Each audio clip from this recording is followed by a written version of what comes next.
And good morning, you guys. Good morning, good morning, good morning. Welcome. Welcome to Encounter Joy. I am excited to be here this morning. And so while you are waiting, while we are waiting on some folks to come in, I need to share this to some folks and share this to some places. So go ahead and say hello. Let me know where you are, what it is you're doing in life, and all of those things. Yeah, so I'm gonna share this to a couple of places. Let me make sure that I take off my I have to take off my um what are those things? Those privacy settings and those kinds of things. I don't know how to change them. So if anybody has any suggestions for those, you can go ahead and put those in the comments as well. But let me know where you're listening from. Let me know where you are, how you're doing today. Before we get started, like I said, because I want to go ahead and I wanted to make sure that I got this stream shared. I wanted to make sure that I got this stream shared. So let me know who is out there, who's doing what, how you doing, and all of that jazz. All right. I think I've got them shared to everywhere that needs to be shared to. And yes, I do. Yes, I do have it shared. Perfect. It is ready. So what I am talking about today is you are actually in a perfect place. You are in a perfect place. What does that mean? What does being in a perfect place mean to you? That's the question that I have on the table. I have asked that question a couple of times this week. What does it mean to be in a perfect place? What does it mean to be in a perfect place? And the couple of times that I've asked this question this week, like I've had people give me, my perfect place is being on a beach with the wind rustling through my hair. And my perfect place is making sure that I have, tons of money and tons of this and tons of that. My perfect place is this and my perfect place is this. And oftentimes when people talk about what perfection is to them, it isn't the right now. I haven't heard anybody talk about perfection in the present tense. Like, what is perfect? What is perfect? What is perfect in your life right now? What is perfect in your life? What is perfect in your life? And when I talk about this idea of perfection, I'm talking about what's happening right now. And as I'm talking about chasing purpose, listen, if you are inside of the will of God, you are in the perfect place right now, because there is literally no better place to be.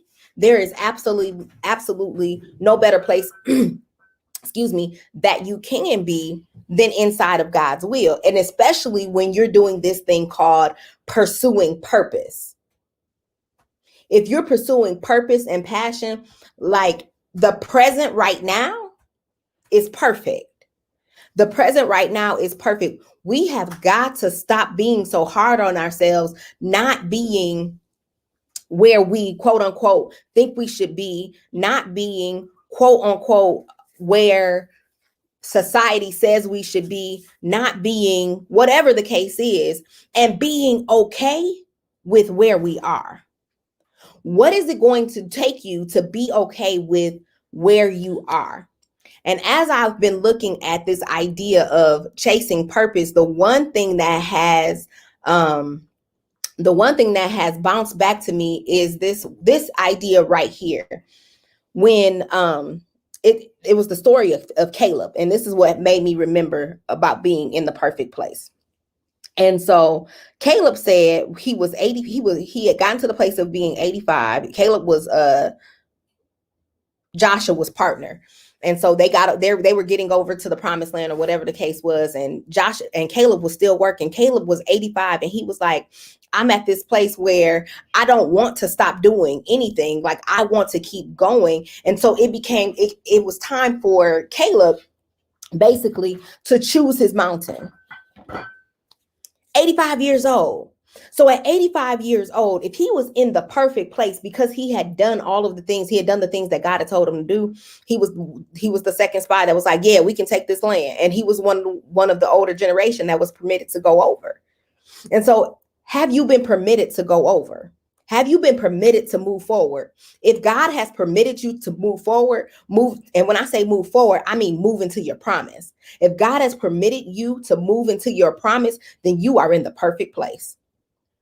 Even if it doesn't look like it's supposed to look like what you say it should look like. The money is short. You got more bills than you got money. You're still in the perfect place because you're in the perfect place for a miracle. Your health is off, not exactly where it's supposed to be. You're in the perfect place because you're in the place where you can begin to learn God as Jehovah Rapha. That's the perfect place. So no matter what it is you're going through, and no matter what it is, where the places that you're pressing, everything happens in perfect timing. So one of the things I was being hard on myself for was like, there was a couple days I didn't get online to do my live, but guess what? I'm in the perfect place. I'm in the perfect place right now in this space in my home. This is the perfect place. And it is the perfect time to do what God has told you to do. Now is the perfect time to move. And that's what purpose is about. Purpose is literally about moving. And so now is the perfect time to move into what is next. Listen, 2021 starts now. Hear me when I say, if you're waiting until January 1 to do 2021, baby, 2021 is here. December is done. If God is going to grant you 2021, like, it's time to move. It is time to move into what he has for you. And only you know what it is he has for you. So only you can answer the question, am I doing what I should be doing? And so again, I say, now is the perfect time. Now is the perfect time to move. Now is the perfect time to make sure that you are in action. Now is the perfect time to get to the place that you need to be. And also, now is the perfect time to give yourself grace for the things that you haven't done. That's purpose. Like, that's how you can walk in purpose. That's how you can chase after the things that God has for you. When you've given yourself grace to forgive yourself for the things of the past, and you can press yourself into the future. One of my good friends always says, I don't charge my old self with what my new self knows. Okay, so you know better, so move on. You really just need to let go of the things that is in the past. Period. Let it go. Let it be what it's going to be. We have got to give up the idea that the past can be different. And the moment that we give up the idea that the past can be different, once we give up the idea that the past can be different, we can move into what God has for us, because the past can't be different. So we can give ourselves grace to be able to say, I'm in the perfect place. Even though I didn't do it right, even though it took me longer to get here than I expected it to take. Guess what, friends? Sometimes it's going to take us longer to get to where we're going than it expects than we are anticipating. What things did you accomplish after you thought you should have accomplished it? Because I would be willing to bet that there are some things that you have accomplished. It may have taken you longer, but you got it done. I'll give you the perfect example. It took me an extra year to finish my dissertation, to finish my doctorate. It took me an extra year to finish that process. Now, a lot of things happened in that time. Now, I could be down on myself because it took me an extra year, or I can say, I'm done and I'm Dr. Joy. Hey, Falon, how are you doing today? Long time no talk. It is so good to see you this morning. But listen, I am telling you, it got done. So stop looking at how long, man, I should have been done before now. I had somebody said to me, oh my God, if I had done what you're doing, listen, okay, so maybe you didn't, but it's okay. You're doing what you're doing now. Stop coveting other people's right now so that you can get to your promise. If you can stop coveting other people's right now, you can get to your promise.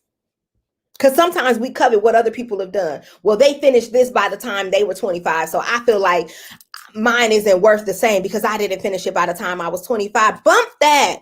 You finished it. Whatever it is. Bump that. You did it. Whatever it is. And whenever you did it is when you did it. I'm telling you, I was the main one. I was the main one. I need to do this by this age. I need to do that by this age. I need to do, putting all of these stipulations on what it is that I wanted to do. Have you ever been in a place where you felt like you needed to put the stipulation on your life to meet what was going on in the world? Well, the minute that you do that, I've been in that place. The minute that you do that, you don't give yourself free reign to move forward. And when you don't give yourself free reign to move forward, purpose gets just a little bit further away. What did Caleb do? Caleb saw his right now as his possibility. When he went back to give that report in the Bible, when he went back to give that report, he said, we can take this over. Him and Joshua, they were like, hey, we can take this over. And what were they allowed to do? They were allowed to proceed. When you believe and when you have faith, you are allowed to proceed into purpose. God allows you to proceed into purpose.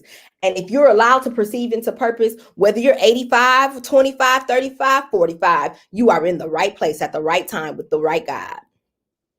And if you're in the right place at the right time with the right God, nothing else matters. I don't care what else is going on.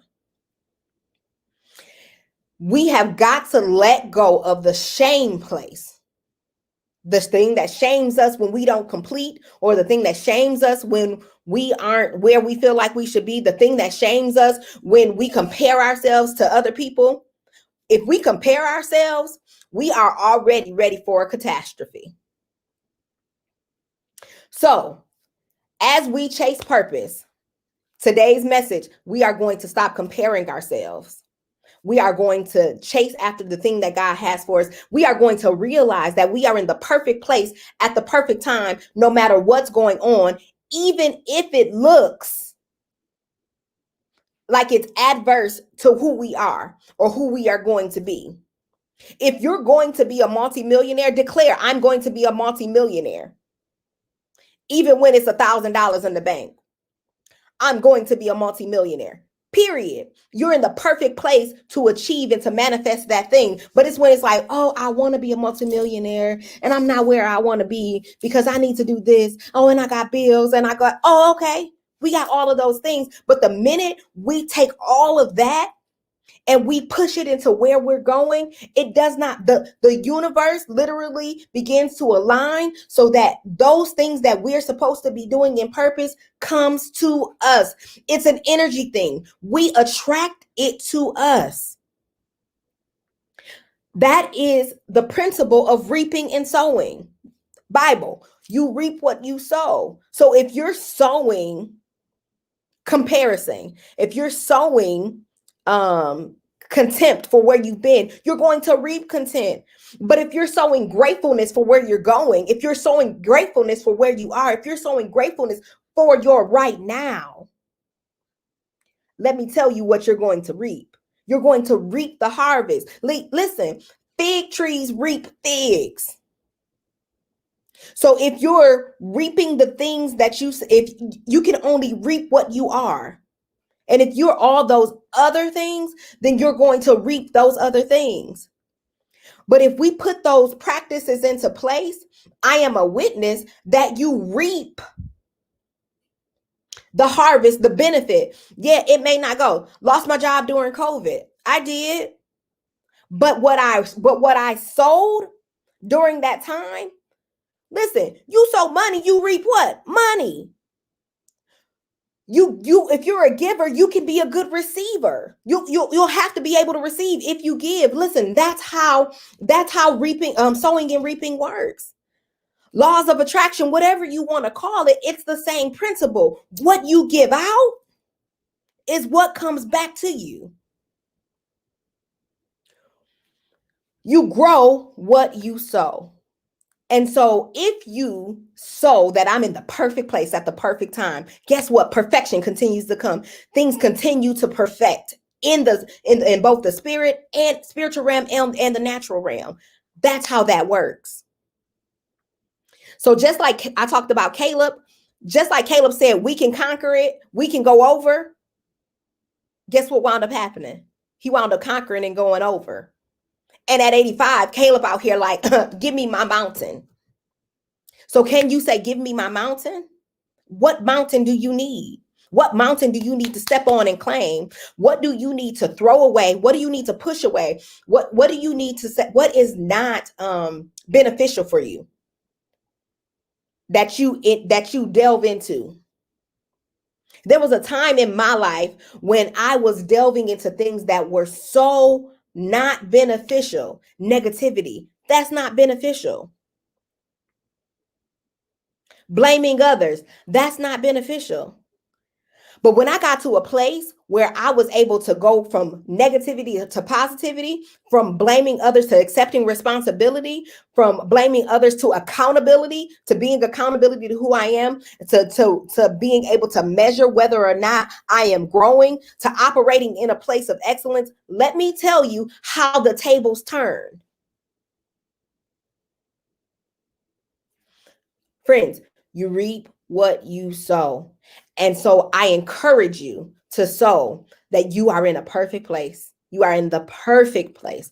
This place is perfect. I don't care what it looks like. It's perfect. I need you to remember that. It is perfect for you to pursue purpose. It is perfect for you to have the permission to pursue what it is that God has for you. So give yourself permission today to pursue what it is that God has for you, because you are in the perfect place. And that is all I have for you on today. You all have an amazing day. Go out and live out this notion of perfection. Chase the very purpose that God has for you. And be well, friends. Oh, let me give you that verse. Joshua 14:16-14 is where those verses came from. But perfect place at the perfect time with the perfect God. And so that trumps anything that is around you. So walk into whatever situation you walk in today and be like, it's perfect. I'm perfect. And I don't mean that from a place of being cocky, but from a place of being grateful, from a place of knowing who God is, from a place of knowing where I'm going, from the place of knowing where I've been. I am in the perfect place at the perfect time with the perfect God. You all have an amazing day. Be all that God has called you to be today.